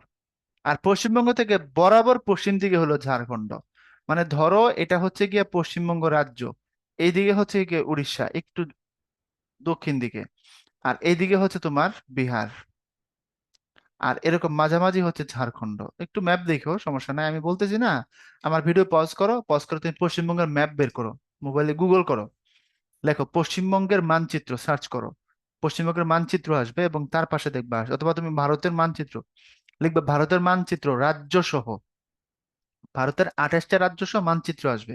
ওই মানচিত্রে দেখো পশ্চিমবঙ্গের সাথে উত্তর দিকে বিহার, দক্ষিণ দিকে উড়িষ্যা সমুদ্রের দিকে, ওই যে ওদের মন্দারমণি সমুদ্র সৈকত আছে না, ওটা উড়িষ্যার দিকে আর কি, হ্যাঁ। ভুবনেশ্বর, ওই ওই উড়িষ্যার রাজধানী। ঝাড়খণ্ডের রাজধানী হচ্ছে রাঁচি। ওই যে মহেন্দ্র সিং ধোনি রাঁচি শহরে বড় হয়েছে। এবং ধোনি কয়দিন আগে বলছে এক জায়গায় যে আমি বাংলাদেশের সাথে খেললে আমার সুবিধা হইতো কি, ওদের যে উইকেট কিপার সে বোলারকে চিৎকার করে করে বোলিং এর কৌশল বলে দিত। কিপার পেছন থেকে বলে দেয় এই বলটা ওইভাবে কর, অফ সাইডে কর, অন সাইডে কর, বা এটা ইয়র্কার দিস, এরকম বলে। বললে বোলার পরবর্তীতে সেইভাবে বলটা করার চেষ্টা করে। তো ধোনি বলছে আমি সব বুঝে যেতাম, তারা তো জানতো না আমি বাংলা বুঝি। ঠিক আছে, দেখো কেমন হারামি। বলছে তারা জানতো না আমি বাংলা বুঝি, আমি বুঝে যেতাম এগুলো, তাদের কৌশলটা, পরের বল কি হইতে পারে। তো ধোনি, মহেন্দ্র সিং ধোনি বড় হয়েছে ঝাড়খণ্ডের রাঁচিতে। মোটর যুগে রাঁচি সফর ছিল না তোমাদের একটা গল্প ছোটবেলায়, 6 7-এ? ওই রাঁচি ঝাড়খণ্ডের রাজধানী। তো এখন এই কারণে বিহারে, উড়িষ্যাতে এবং ঝাড়খণ্ডের বেশ কিছু অঞ্চলে বাংলা আছে, এই কথাই বলছে। আর আসাম তো আমাদের সিলেটের সাথে লাগানো। ইনফ্যাক্ট সিলেট আসামের জেলা ছিল 47, এটা ভাগ করে আমাদের সাথে যুক্ত করা হয়েছে মুসলমান যেহেতু ছিল। কারণ ভারত পাকিস্তান তৈরি হয়েছিল মুসলমান এবং হিন্দুর সংখ্যার ভিত্তিতে, হিন্দুর জন্য হিন্দুস্তান, মুসলমানের জন্য পাকিস্তান। তো সিলেট এলাকাতে মুসলমান থাকার কারণে সেটাকে আসাম থেকে কাইটা পাকিস্তানের সাথে অ্যাড করে দেওয়া হয়েছিল, যার কারণে এটা এখন বাংলাদেশ হয়েছে। আর ত্রিপুরাতে বলতে গেলে শতভাগ বাঙালি বাংলায় কথা বলে, শতভাগ। তো আমাদের পাশে ত্রিপুরার উপজাতিরা অন্য ভাষায় কথা বলে, তা আমাদের দেশের উপজাতিরাও তো অন্য ভাষায় কথা বলে। তো ত্রিপুরার বাঙালিরা সবাই বাংলাই বলে। বুঝেছো কথা? এরপরে ভারতের বলছি, ঝাড়খণ্ড সহ ভারতের কয়েকটা অঞ্চলের মানুষের ভাষা বাংলা, মানে সেখানে বাংলায় কথা বলার সিস্টেম আছে। এবং তোমার হচ্ছে মিজোরাম, মিজোরামের কথা এখানে বলা হয়নি। মিজোরাম হলো আমাদের যে এলাকাটা তোমার রাঙামাটি, এই রাঙামাটি খাগড়াছড়ির সাথে ওদের যে রাজ্যটা অ্যাটাচ আর কি, মানে বর্ডার যেটা, ওইখানে ওটা মিজোরাম রাজ্য। এরপরে আমাদের ময়মনসিংহ এলাকার সাথে ওদের মেঘালয় রাজ্যটা, আমাদের ময়মনসিংহ নেত্রকোনার সাথে ওদের মেঘালয়, মেঘালয়ের উপর দিয়ে হচ্ছে আসাম। তো স্বাভাবিকভাবেই খুব সিম্পল ভাবেই এইসব এলাকাতেও বাংলা থাকবে। এবং সবকিছু মিলেই বাংলার জনসংখ্যা কত হয়েছে, বাংলা ভাষার ব্যবহারকারী মাতৃভাষার হিসাবে 30 কোটি। এটা কিন্তু মানে খুব সহজ কথা না, অনেক। পৃথিবীতে 3,500-এর মতো ভাষা, এত ভাষার মধ্যে বাংলা পৃথিবীর ষষ্ঠ বৃহত্তম ভাষা। এটা খুব প্রাউড ফিল করার মতো বিষয়, তাই না? খুব ভালো বিষয়, খুব ভালো বিষয়। বাংলাদেশ ও ভারতের বাইরে পৃথিবীব্যাপী বাংলাভাষী মানুষ আছে প্রায় 1 কোটি বলেছি। বাংলা ষষ্ঠ, এবং ইন্দো ইউরোপীয় ভাষা পরিবারের সদস্য আমাদের বাংলা, ইংরেজি, জার্মান, ফরাসি, রুশ, পর্তুগিজ, ফার্সি, উর্দু, নেপালি, হিন্দি, সিংহলি ইত্যাদি। এই নেপালি ভাষা আর হিন্দি ভাষা এটা খুব কাছাকাছি। তুমি নেপালি ভাষা যদি শোনো, তোমার কাছে এটা হিন্দি ভাষারই একটা ভার্সন মনে হবে। বিকজ কদিন আগে একটা গান, আমার যদি ভুল না হয়, হ্যাঁ তোমরা হাসো না আবার, ভাইরাল হয়েছিল, খুব শুনতেছিল দেখলাম মানুষ। বাদল বর্ষা বিজুলি, সাওয়ানকে পানি। তো বাদল বর্ষা বিজুলি এটা তো নেপালি ভাষা।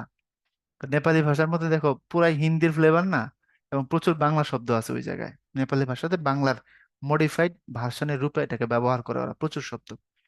এগুলো মাথায় রাখবা। বাংলা ভাষার নিকটতম আত্মীয় অহমিয়া এবং উড়িয়া। অহমিয়া মানে আসামের ভাষা, আমি লিখলাম এটাকে আসামি ভাষা। আর উড়িয়া ভাষা, উড়িয়া তো উড়িষ্যার ভাষা, হ্যাঁ। অর্থাৎ ব্যবহারগত দিক থেকে বাংলার সব থেকে ক্লোজ ভাষা আর কি, হ্যাঁ। মানে বাংলার রূপের খুব ক্লোজ রূপ হচ্ছে আসামের ভাষা এবং উড়িয়া ভাষা। ইনফ্যাক্ট সিলেটের যে ভাষাটা আর আসামের যে ভাষাটা 90% সেম। সিলেটি ভাষা যেটা বলে সিলেটের আঞ্চলিক মানুষ, ইতা খেতা কইতাছ, ইতার লেগেনে দিতাইনি, তো ইতার লেগেনে দিতাইনি, ইতা খেতা কইতাছ। এই ভাষাটা আসামের ভাষাটা সেম, প্রায় সেম। কারণ আমরা বলি কোলে ভাষায় তোমার পেট ভরে খাওয়াবো, আর আসামের ভাষায় বলা হয় তোমার উদর ফুরে কাকত বসে খাওয়াইতাম। উদর ফুরে কাকত বসে খাওয়াইতাম, উদর মানে পেট, ফুরাই মানে পুড়ে ভরে, কাকত বসে খাওয়াইতাম, কাক মানে তো কোল, খাওয়াইতাম মানে তো খাওয়াইতাম। আসামের গান শুনো, বাবুর গান আমি খুব পছন্দ করি। বাবুর গান, BABUR, বাবুর, বাবুর নাম আর কি, BABU, বাবু আর দিবা বাবুর গান, GAAN, গান। আসামি ভাষায় গানকে গান বলে। আমি প্রচুর শুনি ওর গান, দেখবা তুমি অর্ধেক কথা তুমি এমনি বুঝবা। আর উড়িষ্যার ভাষা তো বাংলা ভাষার মতোই। উড়িয়া যে ভাষাটা যেমন আমরা বলি আমার লজ্জা লাগে, উড়িষ্যার ভাষায় বলা হয় মুখ লাইজ লাগে। লাইজ লাগে মানে লজ্জা, লাজ আর কি, লাগে মানে লাগে, আমার মানে মুখ, মুখ লাইজ লাগে। সেম ভাষা। এই জন্য এই দুইটা ভাষা বাংলা ভাষার খুব কাছে। আর ধ্রুপদী ভাষা হচ্ছে সংস্কৃত ও পালি। ধ্রুপদী মানে হচ্ছে ইংরেজি যেটাকে বলে ক্লাসিক, আর বাংলা বলে ধ্রুপদী। ধ্রুপদী মানে হচ্ছে যদি একটা ভাষা 1000 বছর চলতে চলতে অনেক সমৃদ্ধ হয়ে, অনেক কালারফুল হয়ে, একেবারে তোমার, আমরা বলি যে খুব মানে দামি, খুব অ্যাস্থেটিক হইলে সেটাকে আমরা বলি ক্লাসিক। ওইরকম সংস্কৃত এবং পালি একটা অ্যাস্থেটিক ল্যাঙ্গুয়েজ। দেন হচ্ছে আমাদের এখান থেকে বাংলা ভাষার বিবর্তনের গুরুত্বপূর্ণ স্তর ইন্দো ইউরোপীয়, ওই যে তোমাদের বলছি ইন্দো ইউরোপীয়, ভারতীয় আর্য, এরপরে প্রাকৃত, সেখান থেকে বাংলা। ওটা ওই ছকটাকে এখানে একটু সংক্ষেপে বলছি আর কি। প্রাকৃত প্রাকৃত ভাষা থেকে বাংলা ভাষার জন্ম প্রায় 1000 বছর পূর্বে। ওই যে বললাম 650 থেকে ধরা হয় চর্যাপদের বয়স, সেই জন্য প্রায় 1000 বছর, 1000 না 1000-এর বেশি। আমি তোমাদের আরেকটু বেশি গিয়ে প্রায় 1500 বলেছি। বাংলা ভাষার বয়স 1200 বছরের কম না, 1200 বছরের উপরে। এই যে বাংলা ভাষায় লিখিত রূপের প্রাচীনতম নিদর্শন চর্যাপদ। এখন চর্যাপদ লেখা হয়েছে 650 থেকে। তো এখন আমি তোমার যদি বলি যে এখন 2000 কত, এখন 2023 মাইনাস 650 ইকুয়াল টু, খেয়াল করে দেখো এখন হচ্ছে কত। এটা তোমার রেজাল্ট কত দেখাচ্ছে, 1373। তো 1373 তো তুমি এমনিতেই পাচ্ছ, চর্যাপদের বয়স ধরলেই তোমার ভাষার বয়স হয়ে যাচ্ছে 1373। এই জন্য আমি বলছি এটা অলমোস্ট 1500 সাল, 1500 বছর আগের ভাষা। কারণ চর্যাপদ 650 সাল থেকে 1200 সাল পর্যন্ত প্রায় 24 জন কবি বংশ পরম্পরায়, বয়স পরম্পরায় লিখছে। ধরো আমি লিখছি, আমার পরে আমার ছাত্র লিখছে, সে মারা যাওয়ার পরে তার ছাত্র লিখছে, এরকম প্রায় 24 জন মিলে চর্যাপদ লিখছে 550 বছর ধরে। তো যদি বাংলা ভাষার আদি বা প্রাচীনতম নিদর্শন চর্যাপদ হয়ে থাকে, মানে বাংলা ভাষার ব্যবহার হয়েছে এমন প্রথম বই চর্যাপদ, সেক্ষেত্রে বাংলার বয়স 1300 বছরের বেশি। আমি 1500 বলছি, তা খারাপ বলছি কই? ভৌগোলিক এলাকা ভেদে বাংলা ভাষার নানা বৈচিত্র্য, যেটাকে উপভাষা বলে আমরা বলেছি। ভারতীয় উপমহাদেশে ব্রাহ্মী লিপির প্রচলন হয় প্রায় 2500 বছর আগে। হ্যাঁ, লিপি মানে হচ্ছে আমাদের এখন যে বর্ণ রূপ আছে এটা, তুমি যে রূপে এখন তুমি অ লেখো, যে রূপে ক লেখো, যে রূপে ম লেখো, যে রূপে ট লেখো, যে রূপে চ লেখো, এগুলা লিপি। তো প্রাচীন ভারতে দুটো লিপি পাওয়া গেছিল। একটা লিপির নাম হচ্ছে ব্রাহ্মী, একটার নাম খরষ্টি। বুঝছো? প্রাচীন ভারতের লিপি ছিল দুটে, একটা নাম হচ্ছে ব্রাহ্মী লিপি, আর একটা লিপির নাম হচ্ছে খরষ্ঠী লিপি। দুটি প্রাচীন ভারতের লিপি। এই ব্রাহ্মী লিপি পরে আবার তিন ভাগে বিভক্ত হয়েছে, একটা হচ্ছে সারদা লিপি, একটা হচ্ছে নাগরি লিপি, আর একটা হয়েছে কুটিল লিপি। এই সারদা, নাগরি আর কুটিল, এই কুটিলটাই পরবর্তীতে বাংলায় রূপান্তরিত হয়েছে। আর নাগরি লিপিটা থেকে সিলেটি ভাষার জন্ম হয়েছে বলে অনেক গবেষক দাবি করেন। আর এই ব্রাহ্মী লিপির বৈশিষ্ট্য হলো এটা বাম দিক থেকে ডান দিকে লিখতে হয়, আর খরস্থি লিপিটা ডান দিক থেকে বাম দিকে লিখতে হয়। তাহলে খরস্থি লিপির ভাষা হচ্ছে তোমার উর্দু, তারপরে আরবি, এগুলো সবগুলো খরস্থি লিপির ভাষা, ইত্যাদি ইত্যাদি। বুঝেছো কথা? তারপরে হচ্ছে তোমার আমরা বলেছিলাম বাংলা ভাষার পাশাপাশি বাংলা লিপিতে লেখা হয় অহমিয়া, বড়, মণিপুরী প্রভৃতি ভাষা, অর্থাৎ আমাদের এই ক, ম, চ এগুলোতে ওই ভাষাগুলো লেখা হয় এই লিপি দিয়ে। যেমনটা আরবি বর্ণমালায় উর্দু ভাষা লেখা হয়, যেমনটা ইংরেজি বর্ণমালাতে জার্মান এবং ফরাসি ভাষা লেখা হয়, ইটালিয়ান ভাষাটা লেখা হয় আরবি বর্ণমালা দিয়ে, ওরকম। ভারতের পশ্চিমবঙ্গ, ত্রিপুরা অন্যতম দাপ্তরিক ভাষা বাংলা, ডেফিনেটলি। আর ব্রেইল পদ্ধতি ভাষা নয়, এটা লেখার পদ্ধতি। 15 বছর বয়সী দৃষ্টিহীন ফরাসি বালক লুই ব্রেইল এই পদ্ধতি আবিষ্কার করেন। এই পদ্ধতিতে ওই হাতে ধরে ধরে লিখতে হয় আর কি। তারপরে হচ্ছে তোমার, আমরা এবার কিছু বহু নির্বাচনী প্রশ্ন দেখব। ভাষার মূল উপকরণ কি? তারপরে সমাসের রীতি, বাংলায় এসেছে কোন ভাষা থেকে? প্রত্যেক ভাষার মৌলিক অংশ কয়টি? তারপরে ভাষার মূল উপাদান কি? জনসংখ্যার দিক দিয়ে পৃথিবীতে বৃহত্তম ভাষা হিসেবে তুমি যদি কাউন্ট করো, দেন বাংলা কততম হবে? পৃথিবীতে কত লোক বাংলা ভাষায় কথা বলে মাতৃভাষার হিসেবে তুমি যদি ধরো? এই তথ্যগুলো নিয়ে আমরা চলো একটু আলোচনা করি, ডিটেইলে দেখি, তথ্যগুলো আলোচনা করা যাক। ভাষার মূল উপকরণ কি? ভাষার মূল উপকরণ হচ্ছে বাক্য। এখন উপকরণ আর উপাদানের মধ্যে পার্থক্য আছে। উপকরণ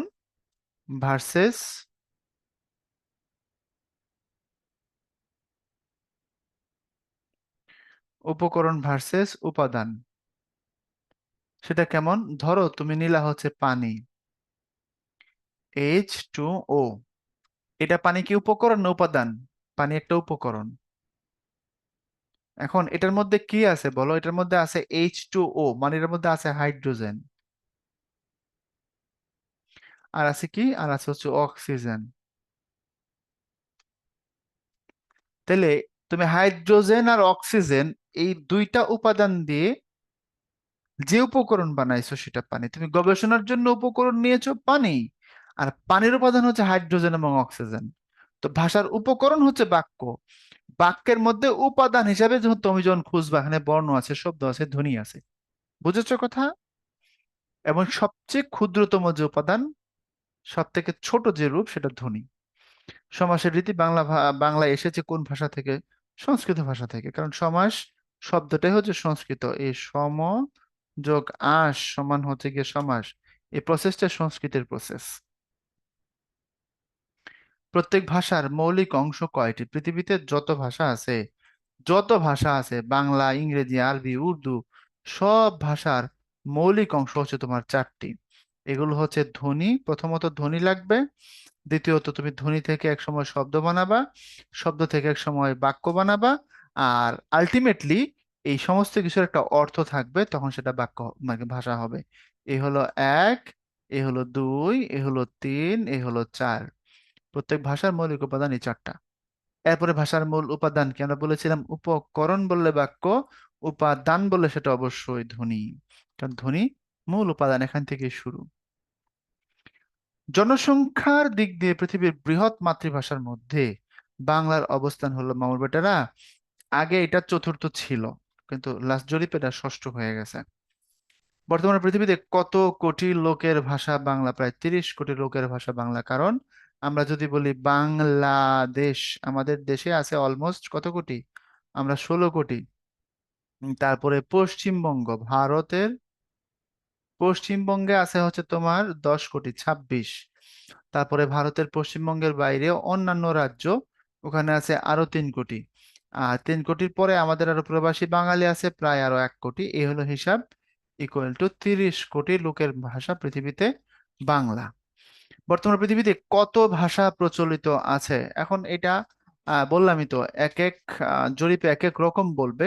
বাট তোমরা যেহেতু টেক্সচুয়াল পরীক্ষা দিবা, টেক্সট টেক্সট বইয়ের যে ইনফরমেশন আছে সেটাকে নিতে হবে, অর্থাৎ সরকারের বই, সরকারের পরীক্ষা, সরকারের ইনফরমেশন। এর মানে হচ্ছে উত্তর হবে 3,500-এর বেশি, 3,500 বা তার বেশি, প্রায় 3,500। সমষ্টিবোধক বাংলা শব্দগুলো বেশিরভাগ কোন ভাষা থেকে এসেছে? সংস্কৃত ভাষা থেকে এসেছে। অর্থাৎ আমরা যে বলি সমষ্টি, যেগুলোকে দিয়ে বোঝাই আর কি। যেমন ধরো এই যে 10, তারপরে 20, তারপরে তোমার ধরো হচ্ছে 30, হ্যাঁ এরকম, হ্যাঁ। তারপরে তোমার মিছিল, এই যে সভা, যেগুলো যে সমষ্টি বোঝায়, যেগুলো অনেক কিছুর যোগফলকে নির্দেশ করে, সেগুলো আলটিমেটলি এগুলোর মূল সোর্স হচ্ছে সংস্কৃত ভাষা। বর্ণের সঙ্গে কোন ইন্দ্রিয়ের সরাসরি সম্পর্ক আছে? অর্থাৎ বর্ণ আমি দেখলাম, কোনটাকে আমি এটা দিয়ে প্রথমত রিসিভ করি, এটার সাথে আমার কার কানেক্টিভিটি হয়? চোখের কানেক্টিভিটি হয় সবার আগে। বাংলা ভাষায় কথা বলে প্রায় 30 কোটি লোক। মাতৃভাষী জনসংখ্যার দিক দিয়ে বাংলা পৃথিবীর কততম ভাষা? ষষ্ঠ ভাষা। ধ্রুপদী ভাষা হিসেবে সংস্কৃত স্বীকৃত সংস্কৃত ও পালি, মনে রাখবা এটাকে সহজ কথা ক্লাসিক ল্যাঙ্গুয়েজ বলা হয়। বাংলা ভাষার প্রাচীন নমুনা পাওয়া যায় এখানে যেগুলো আছে তাদের মধ্যে অবশ্যই উত্তর চর্যাপদ। মঙ্গল কাব্য তো চর্যাপদের অনেক পরে, মঙ্গল কাব্য 1200 সালের পরে লেখা হয়েছে। বৈষ্ণব পদাবলীও 1200 সালের পরে লেখা হয়েছে। মহাভারত লেখা হয়েছে বাংলা ভাষার জন্মের আগে। ঠিক আছে, বাংলা ভাষার জন্মের আগে, অর্থাৎ খ্রিস্টপূর্ব সময়ে লেখা হয়েছে মহাভারত। আর মহাভারত সংস্কৃত ভাষায় লেখা। তো চর্যাপদে বাংলার প্রথম ব্যবহার পাওয়া গেছে। চর্যাপদ 650 থেকে 1200 সালের মধ্যে লেখা। চর্যাপদ হচ্ছে তোমার বৌদ্ধ ধর্মের কিছু বাউলের, বৌদ্ধ ধর্মীয় কিছু বাউলের ধর্মীয় গান, বৌদ্ধ ধর্মের বাউলরা তাদের ধর্মীয় গানের কথা হিসাবে বা ধর্মীয় তত্ত্ব কথা হিসেবে কিছু গান লিখেছিলেন, সেগুলো চর্যাপদ। মনের ভাব প্রকাশক বাক্যের সমষ্টিকে ভাষা বলে। পৃথিবীতে বাংলা ভাষাভাষী মানুষের সংখ্যা প্রায় 30 কোটি। মাতৃভাষী মোট জনসংখ্যার ভিত্তিতে বাংলা পৃথিবীর ষষ্ঠ ভাষা। কোন ভাষার সঙ্গে বাংলা ভাষার ঘনিষ্ঠ সম্পর্ক আছে? অহমিয়া এবং উড়িয়া, মানে আসামের ভাষা প্লাস উড়িষ্যার ভাষা। উড়িষ্যা বানান তো মূর্ধন্য ষ দিয়ে মনে হয় লিখে, তাই না? উড়িষ্যা বানান মূর্ধন্য ষ দিয়ে লিখে, মূর্ধন্য ষ। তারপরে কোন ভাষা থেকে বাংলা ভাষার জন্ম? প্রাকৃত। কারণ প্রাকৃত ভাষাটাই হচ্ছে বিবর্তনের মূল হিসাব। কারণ তুমি যখন সংস্কৃতের হস্ত, সেটা এক সময় এসে হয়েছে হত্থ, সেটা পরবর্তীতে হয়ে গেছে হাত। বুঝতে পারছো? তারপরে সংস্কৃতের আরো কিছু শব্দ যদি দেখি, যেমন ধরো বৎসর, সেটা হয়েছে বৎসর, তারপরে এখন সেটা হয়ে গেছে বছর, এরকম। বাংলা লিপিতে মোট বর্ণের সংখ্যা কতটি? আমাদের লিপিতে মোট বর্ণ 50টি। বাংলা লিপি কোন লিপির বিবর্তিত রূপ? তোমাদের বলেছি কুটিল লিপি। কারণ আমাদের যে ব্রাহ্মী লিপি ছিল, ব্রাহ্মী লিপির তোমার যে 3টা রূপ আছে, একটা হচ্ছে সারদা, একটা হচ্ছে নাগরি বা নাগর, আর একটা হচ্ছে কুটিল। এই কুটিল যে রূপটা, এটাই পরবর্তীতে বাংলায় রূপান্তরিত হয়েছে। ভারতের কোন প্রদেশের অন্যতম দাপ্তরিক ভাষা বাংলা? পশ্চিমবঙ্গ এবং ত্রিপুরার দাপ্তরিক ভাষা বাংলা, অন্যতম দাপ্তরিক বা অফিসিয়াল ভাষা হচ্ছে বাংলা ভাষা। এরপরে বাংলা ব্যাকরণ। এখন বলো, ভাষা আগে আসে না ব্যাকরণ আগে আসে? অবশ্যই ভাষা আগে আসে। কারণ আগে একটা দেশ তৈরি হয়, তারপরে সেই দেশ পরিচালনার জন্য তোমার সংবিধান দরকার হবে। দেশ যদি না আসে, তুমি সংবিধান বানাইবা কার জন্য? বোঝো নাই কথাটা? একটা দেশে মানুষ আছে, দেশ হইছে, দেশে মানুষ আছে, মানুষ, জনসংখ্যা, ভূখণ্ড, সরকার, সার্বভৌমত্ব, এটাকে তো কান্ট্রি বা রাষ্ট্র বলে। তো সেই রাষ্ট্র তখন পরিচালনার প্রশ্নে তোমার সংবিধানের দরকার হবে। রাষ্ট্র নাই, সংবিধান নাই, রাষ্ট্র আছে, সংবিধান আছে। তো রাষ্ট্র আগে, সংবিধান পরে। তো যদি রাষ্ট্রের পরে সংবিধান হয়ে থাকে, ভাষার পরে ব্যাকরণ। আগে ভাষা আসবে, তারপরে সেটাকে প্রপারলি কন্ডাক্ট করার জন্য ব্যাকরণ আসবে। কারণ ব্যাকরণ ভাষার সংবিধান। একটা সংবিধান যেমন রাষ্ট্রকে চালায়, ব্যাকরণ তেমন ভাষাকে নিয়ন্ত্রণ করে, পরিচালনা করে, সিস্টেমে আবদ্ধ করে পরিচালিত করে। এই জন্য ব্যাকরণকে ভাষার সংবিধান বলা হয়। ওকে। তো আমরা ব্যাকরণকে যদি সংজ্ঞায়িত করি, আমরা বলতে পারি যে প্রথমত ব্যাকরণকে আমরা বলবো ভাষাকে নির্দিষ্ট শৃঙ্খলায় পরিচালনার নিয়ম কানুন। ভাষাকে নির্দিষ্ট শৃঙ্খলায় পরিচালনার নিয়ম কানুন, এটা হচ্ছে প্রথম কথা। এখন তুমি যদি এটাকে অফিসিয়াল সংজ্ঞা দাও, ব্যাকরণিক ডেফিনেশন যদি দাঁড় করাও, তখন তুমি বলবা যে শাস্ত্র পাঠ করলে ভাষাকে শুদ্ধভাবে লিখতে, বলতে ও পড়তে পারা যায়, তাকে ব্যাকরণ বলে। এটা অফিসিয়াল সংজ্ঞা। তাইলে প্রকৃতপক্ষে ব্যাকরণ কিছু নিয়মের সমষ্টি, যেমনটা সংবিধান কিছু নিয়মের সমষ্টি, একটা রাষ্ট্রের বেসিক ল। ব্যাকরণও একটা ভাষার বেসিক ল, আইন, আইন, সিস্টেম, নিয়ম। তাহলে ব্যাকরণ প্রকৃতপক্ষে কিছু নিয়মের সমষ্টি, যেটা দ্বারা ভাষা পরিচালিত হয়। অনেকভাবেই তুমি এটাকে ডিফাইন করতে পারো, আগে বোঝা লাগবে সিস্টেমটা কি, প্রসেসটা কি বলছে সেটা আগে বুঝতে হবে। তাহলে ব্যাকরণ কিছু নির্দিষ্ট নিয়মের সমষ্টি, কিছু লিখিত নিয়ম কানুন বা পদ্ধতি, যেটার দ্বারা ভাষা কি হয়, নিয়ন্ত্রিত হয় বা পরিচালিত হয়। That's it. ওকে। এখন কথা হচ্ছে আমাদের ভাষা কখন আসছে আর ব্যাকরণ কখন আসছে। এটা একটা লজ্জার হিস্ট্রি, আমি এটা পড়াইতে বিব্রত বোধ করি। যখন পড়াইতে আসে আমার খারাপ লাগে। খারাপ লাগে কারণ হচ্ছে ভাষা ছিল আমাদের, আর সিস্টেম ডেভেলপ করে দিয়ে গেছে বিদেশিরা। তো এটা আমার কাছে একটু কেমন লাগে। ঠিক আছে, কিছু করার নাই, তাই না? দেখো, ভাষা ছিল কখন, আমরা বলছি বাংলা ভাষা হয়েছে চর্যাপদ কবে, 650 থেকে 1200, কত আগে, তাই না? আচ্ছা, আমাদের এখানে ইউরোপীয় 5টা জাতি আসছিল তো, এর মধ্যে প্রথম আসছিল কারা বলো তো? প্রথম আসছিল পর্তুগিজরা, সেই 1498 সালে ভাস্কো দা গামা জলপথ আবিষ্কার করছে। সেটাও তারা, সে জলপথের ধারণা দিছে 1486 সালে। আর 1498-তে ভাস্কো দা গামা আসছে। পর্তুগিজদের পরে আসছে হচ্ছে ডাচরা, মানে নেদারল্যান্ডের মানুষ। তারপরে আসছে হচ্ছে তোমার ইংরেজরা 1608 সালে। তারপরে আসছে তোমার ফরাসিরা, মানে ফ্রান্সের মানুষ। আর সবার শেষে আসছে আসছে হচ্ছে তোমার দিনেমাররা, মানে ডেনমার্কের লোকজন। সবাই আসছিল উপনিবেশ তৈরি করার জন্য, দখল করার জন্য, আমাদেরকে বাঁশ দেওয়ার জন্য। মানে এদের নিজেদের মধ্যে লড়াই হয়েছে, শেষমেশ ইংরেজরা জিতছে আর কি।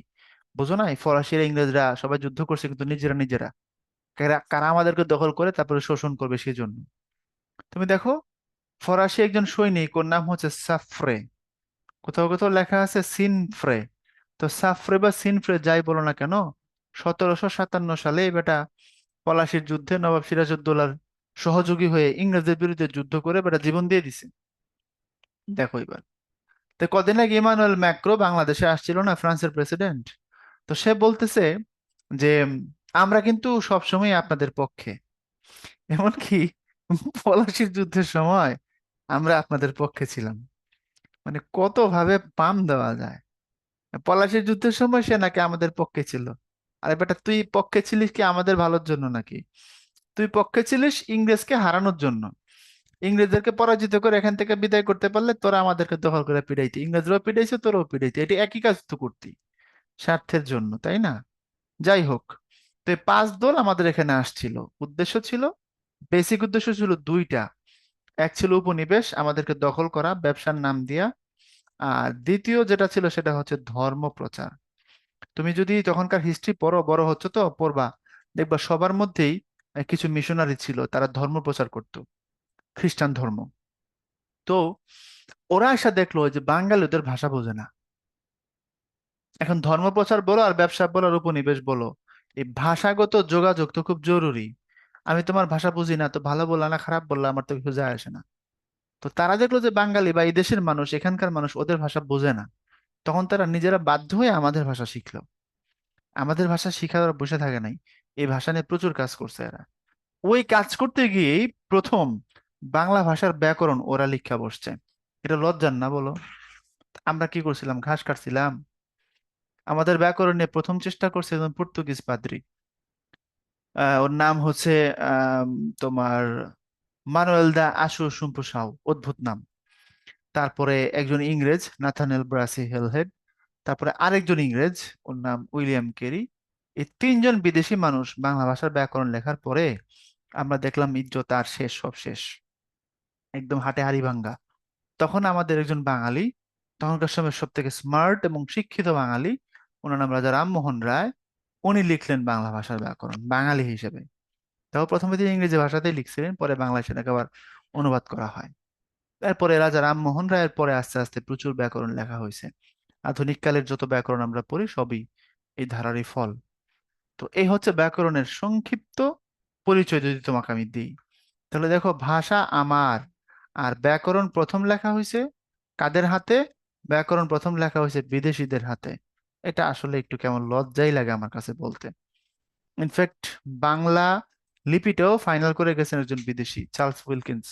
কোনটা ম, কোন রূপে ম ফাইনাল, কোন রূপে ক ফাইনাল, এই ফাইনাল রূপ উনি তৈরি করছেন। যাই হোক, আমরা ব্যাকরণের হিস্ট্রি দেখি। সময়টা অনেক আগে, 1743 সাল। ওর নাম হচ্ছে মানুয়েল দ আশু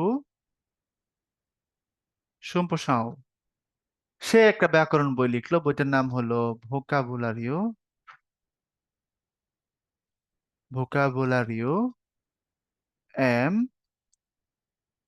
ইদিওমা। পুরো নামটা হচ্ছে ভোকাবুলারিও এম ইদিওমা বেঙ্গলাই পর্তুগিজো দিবাইদিদো এম দুয়াস পার্টেস, এটা পুরা নাম। তো তুমি সহজে মনে রাখবা ভোকাবুলারিও এম ইদিওমা, তোমার এর বেশি মনে না রাখলেও চলবে। কিন্তু এই বইটা বাংলা ভাষার প্রথম ব্যাকরণ, বা পূর্ণাঙ্গ ব্যাকরণ বলা যায় না, প্রথম চেষ্টা করেছেন উনি। এটা দুটো পার্ট ছিল, প্রথম পার্টে কিছু নিয়ম কানুন পর্তুগিজ ভাষায় তিনি ব্যাখ্যা করেছেন। দ্বিতীয় পার্টে কিছু বাংলা শব্দের পর্তুগিজ অর্থ, পর্তুগিজ শব্দের বাংলা অর্থ, কিছুটা ডিকশনারির মতো আর কি। তো এটা পর্তুগিজ ভাষায় রচিত হয়েছিল। মানে ধরো, আমরা ইংরেজি ভাষায় যে আমি ভালো আছি, তুমি কেমন আছো, এসএমএস করি না, ওইরকম আর কি। তো ইংরেজি বর্ণমালা তুমি বাংলা ভাষায় তো লিখছো। তো এরাও পর্তুগিজ ভাষায় বাংলা ভাষার নিয়মকে ব্যাখ্যা করেছে, এই আর কিছু না। এটা হচ্ছে প্রথম ব্যাকরণ বাংলা ভাষার। এরপরে 1778 সালে নাথানিয়েল ব্রাসি হ্যালহেড, উনি ইংরেজ, নাথানিয়েল ব্রাসি হেলহেড, এটাকে সংক্ষেপে বলা হয় এনবি হেলহেড। উনি লিখলেন a grammar of Bengali language. এরপরে 1801 সালে লিখলেন উইলিয়াম কেরি। এই ভদ্রলোক, উনিও তো ইংরেজ। উনি আবার কলকাতার ফোর্ট উইলিয়াম কলেজের বাংলা বিভাগের বাংলা ডিপার্টমেন্টের চেয়ারম্যান ছিলেন উইলিয়াম কেরি, চিন্তা করো এবার। উনিও যে বইটা লিখলেন সেটা ইংরেজি ভাষায়, ওটার নাম grammar of Bengali language, A grammar of Bengali language এটা। এরপরে আমাদের জন ইজ্জত বাঁচে না, তখন 1826 সালে রাজা রামমোহন রায়, উনি বাঙালি, প্রথম বাঙালি যিনি বাংলা ব্যাকরণ লিখেছেন। সেই ব্যাকরণটা তো উনি ইংলিশে লিখছিলেন। উনি লিখছিলেন Bengali grammar, Bengali grammar in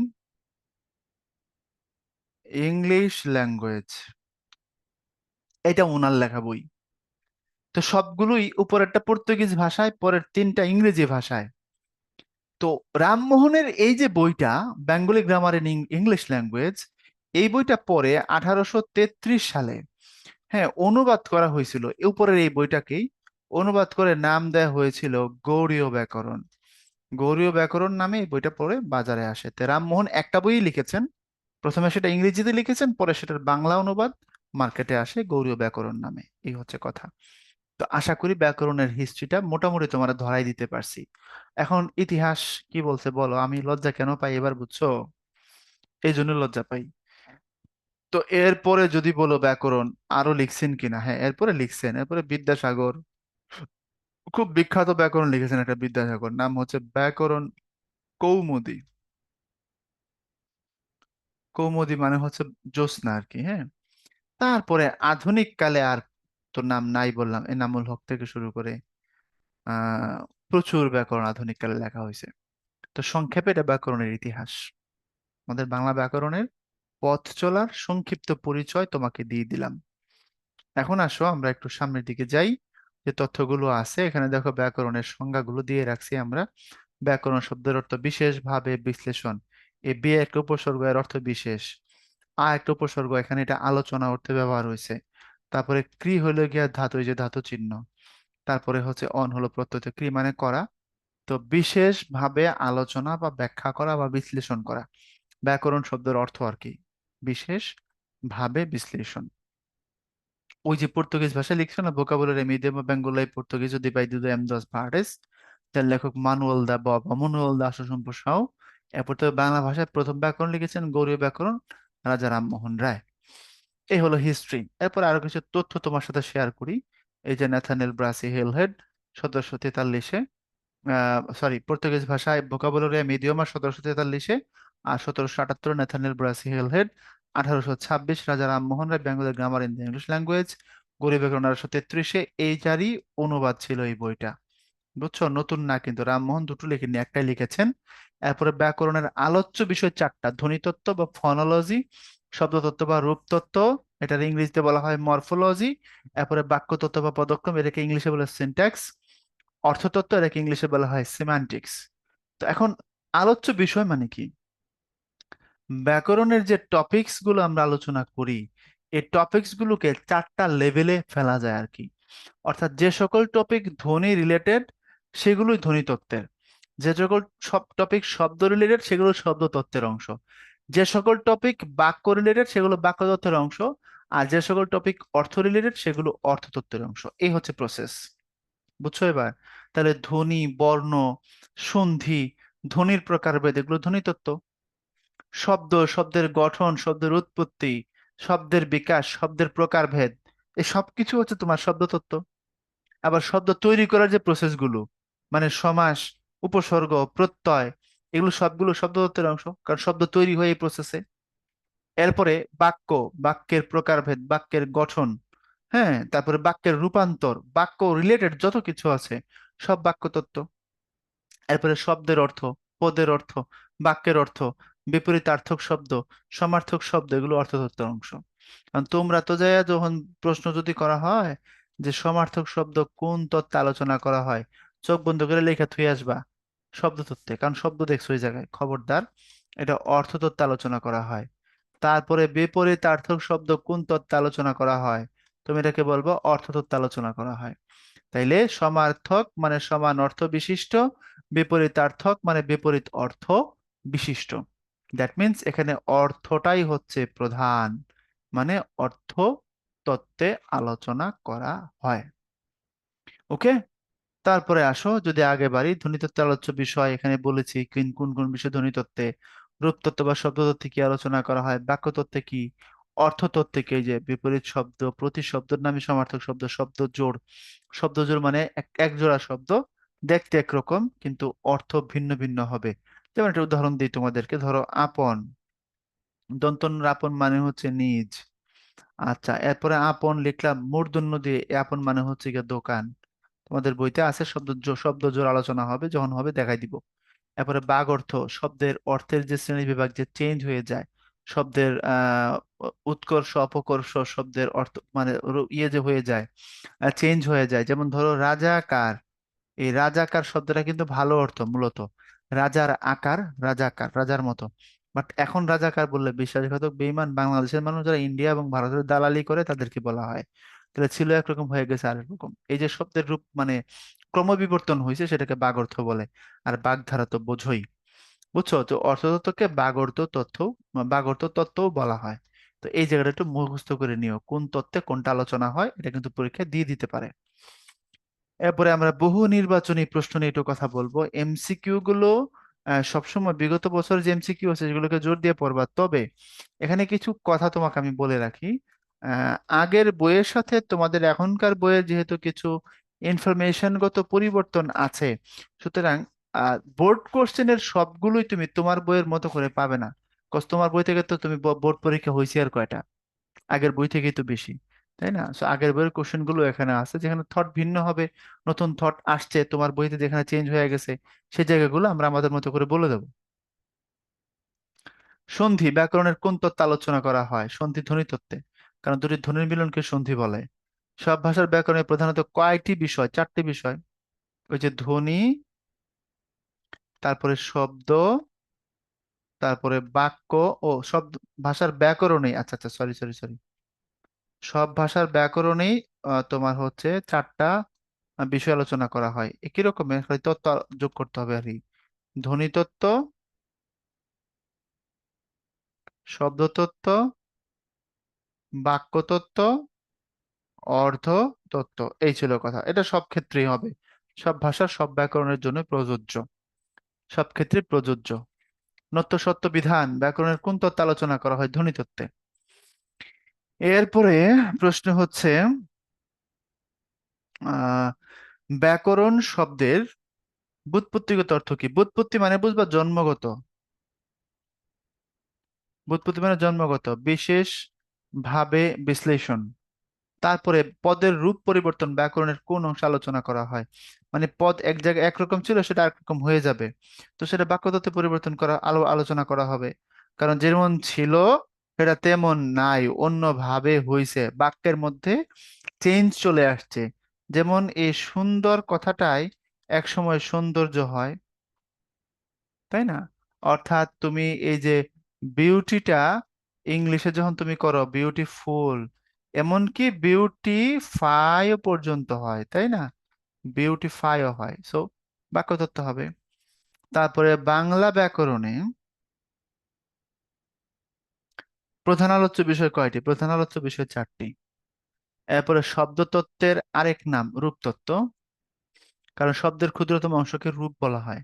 লিঙ্গ ও বচন কোন তত্ত্বে আলোচনা করা হয়? এখন দেখো, লিঙ্গান্তর আমরা বললাম যে ছেলে মেয়ে নর নারী, হ্যাঁ, মাদি বিড়াল হুলো বিড়াল, এই যে আলোচনাটা আমরা করি, এটা কি ধ্বনির অংশ? না, এটা ধ্বনির অংশ না। এটা কি বাক্যের অংশ? না, এটা বাক্যের অংশ হতো না। এটা কি শব্দের অংশ? হ্যাঁ। এক শব্দের সাথে আরেক শব্দের সম্পর্ক বা শব্দের রূপান্তর গুলো, এক শব্দের বিপরীতে একটা কি শব্দ থাকে লিঙ্গের হিসাবে, সেগুলো। সো এটা শব্দতত্ত্বের আলোচ্য বিষয়। বাংলা ব্যাকরণ প্রথম প্রকাশিত হয় 1743 খ্রিস্টাব্দে। মানুয়েল দা আশু সাও এই ভদ্রলোক করেছিলেন। এরপরে ইংরেজি ভাষায় লেখা প্রথম বাংলা ব্যাকরণের রচয়িতা কে? ইংরেজি ভাষায় লিখেছি আমি না, নাথনিয়েল ব্রাসি হেলহেড, কারণ সেটা ছিল 1778 সালে। তারপর উইলিয়াম কেরি 1801 সালে। তারপর রাজা রামমোহন রায় 1826 সালে। সো এটাই তো সবার আগে নিতে হবে, তাই না? গৌড়ীয় ব্যাকরণের রচয়িতা হচ্ছে রামমোহন রায়।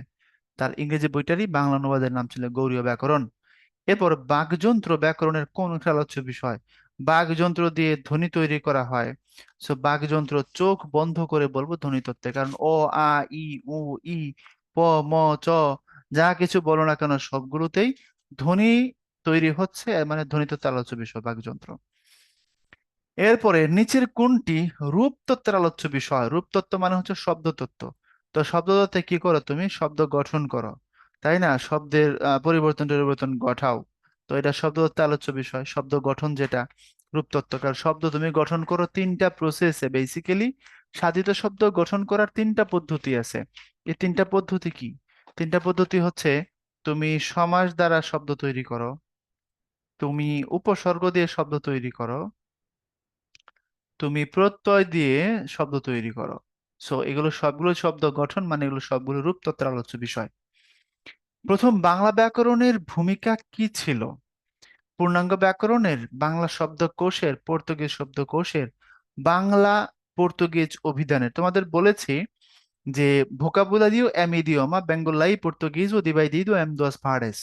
ওখানে এক অংশে বাংলা শব্দের পর্তুগিজ, পর্তুগিজ শব্দের বাংলা ছিল, আর এক অংশে কিছু নিয়ম কানুনের ব্যাখ্যা ছিল। সো এইটাই হবে উত্তর, বাংলা পর্তুগিজ অভিধানের। প্রথম পূর্ণাঙ্গ বাংলা ব্যাকরণ রচিত হয় কোন ভাষায়? ইংরেজি ভাষায়। ন্যাথানিয়েল ব্রাসি হেলহেড, 1778 সাল। A grammar of the Bengal language বইটির প্রকাশ সাল কত? A grammar of the Bengal language এর মানে হচ্ছে বই লিখেছেন যিনি, তিনি ন্যাথানিয়েল ব্রাসি হেলহেড, 1778। এরপরে বাংলা ভাষায় রচিত প্রথম, বাংলা ভাষায় রচিত মানে ভাষাটা বাংলা, এমন রাজা রামমোহন রায়। রাজা রামমোহন রায়। বাকি এর আগে বাংলা ভাষা কেউ ব্যবহার করেননি, না তিনজন বিদেশি, না রামমোহন। রামমোহন ইংলিশই করেছেন, পরে তিনি নিজে বাংলা ব্যবহার করেছেন। বাক্য গঠিত হয় কি দিয়ে? বাক্য গঠিত শব্দ দিয়ে, কারণ ধ্বনি শব্দ তৈরি করে, শব্দ বাক্য তৈরি করে, শব্দ দিয়ে, এটা বেশি ভালো উত্তর। ব্যাকরণ আলোচ্য বিষয় কয়টি? বলেছি 4টি। এরপরে হচ্ছে ধ্বনিতত্ত্বের মূল আলোচ্য বিষয়, ধ্বনির বিন্যাস, স্বরব্যঞ্জন ধ্বনির বৈশিষ্ট্য, বাকযন্ত্র। কোনটা বাদ দিবে এখান থেকে? কিছু বাদ দেওয়া যাবে? কিচ্ছু বাদ দেওয়া যাবে না, so সবগুলো উত্তর। কারক বিশ্লেষণ ও জ্যোতিচিহ্ন ব্যাকরণের কোন অংশে আলোচিত হয়? কারক বিশ্লেষণ ও জ্যোতিচিহ্ন আলোচনা করা হয় রূপতত্ত্বে। রূপতত্ত্বের অপর নাম হচ্ছে তোমার সরি সরি সরি, একটু খেয়াল করো, বুঝো। কারক বিশ্লেষণ ও জ্যোতিচিহ্ন, তো জ্যোতিচিহ্ন ব্যবহার করে কোথায়? শব্দে না, জ্যোতিচিহ্ন ব্যবহার করতে হয় বাক্যে। কারক নির্ণয় করতে হয় বাক্যে, সো এটা বাক্যতত্ত্বে আলোচ্য বিষয়, তাই না? জ্যোতিচিহ্ন তো একদম বোঝাই যাচ্ছে, একটা বাক্যকে বিভিন্নভাবে থামা, না থামা, অ্যাকসেন্টগত বিষয়গুলো জ্যোতিচিহ্নের উপর ডিপেন্ড করে, তাই না? সো ডেফিনেটলি জ্যোতিচিহ্ন। যেমন কোনো কোনো সময় আমরা এই কাজটা করে থাকি, আর যদি সেখানে পরে প্রশ্নবোধক চিহ্ন থাকে তখন তুমি কোনো কোনো সময় পারবে না, তখন তুমি পড়বা কোন কোন সময় আমরা এই কাজটি করে থাকি। দেখো, পরের প্রশ্ন থাকার কারণে তুমি অ্যাকসেন্ট চেঞ্জ করে ফেলছো। আজকে বলছে কোনো কোনো সময় আমরা এই কাজটি করে থাকি, দাঁড়ি কোন কোন সময় আমরা এই কাজটি করে থাকি, প্রশ্নবোধক চিহ্ন।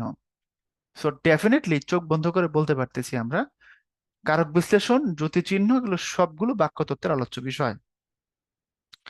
তারপরে শব্দ, বর্গ, বাক্যের অর্থ বা অর্থ বৈচিত্র্য নিয়ে আলোচনা করা হয় ব্যাকরণের কোন অংশে? দেখো, বাক্যের অর্থের কথা বলছে, তারপরে অর্থ বৈচিত্র্যের কথা বলছে। এখন বাক্যের অর্থ, অর্থের বৈচিত্র্য বা একটা শব্দের অর্থগত পরিবর্তনের যে জায়গাগুলো আছে, সেগুলো সবগুলো অর্থতত্ত্ব। এরপরে অর্থতত্ত্বের অন্তর্ভুক্ত বিষয় ধ্বনিদল, বাকযন্ত্র, ধ্বনির বিন্যাস না। বিশেষ্য, সর্বনাম, বিশেষণ না। বিপরীত শব্দ, প্রতিশব্দ, শব্দ জোড় হ্যাঁ। বিপরীতার্থক বা সমার্থক, বিপরীত শব্দ, বিপরীতার্থক শব্দ, সমার্থক শব্দই প্রতিশব্দ। আর শব্দ জোড় দেখতে একই রকম, অর্থগত ভিন্নতা আছে। তোমাদের গ্রামারের লাস্ট যে চ্যাপ্টারটা আছে ওই চ্যাপ্টারটার কথা বলছে এখানে, একদম লাস্টের যে চ্যাপ্টার। তো এগুলো আমাদের মাস্টার ক্লাসে আছে, ইনশাল্লাহ সবই তুমি পাচ্ছ। তারপরে আসো আমরা একদম শেষ প্রান্তে আসছি। আমাদের সাথে যুক্ত থাকতে পারবা ফেসবুক পেজে, গ্রুপ এবং ইউটিউব চ্যানেলে। আমাদের ফেসবুক পেজের নাম Udvash academic and admission care. তারপরে আবার এখানে এটার ফেসবুক গ্রুপের নাম দিয়ে রাখছি আমরা। তারপর ইউটিউব চ্যানেলের নাম আছে, এগুলো সবগুলো থেকে তোমরা চাইলে বেনিফিটেড হতে পারো। আমাদের ইউটিউব চ্যানেলে প্রতিনিয়ত ভিডিও আপলোড হয়, প্রতিদিন কিছু না কিছু ভিডিও যাবেই তোমাদের জন্য। তো এই জিনিসগুলো খুঁজে খুঁজে একটু দেখবা। সবগুলোই আমাদের সমস্ত প্রচেষ্টা থাকে তোমাদের জন্য, তোমাদের যাতে ভালো হয়, কল্যাণ হয়। ভালো থাকবা, দোয়া করবা। আল্লাহ হাফেজ।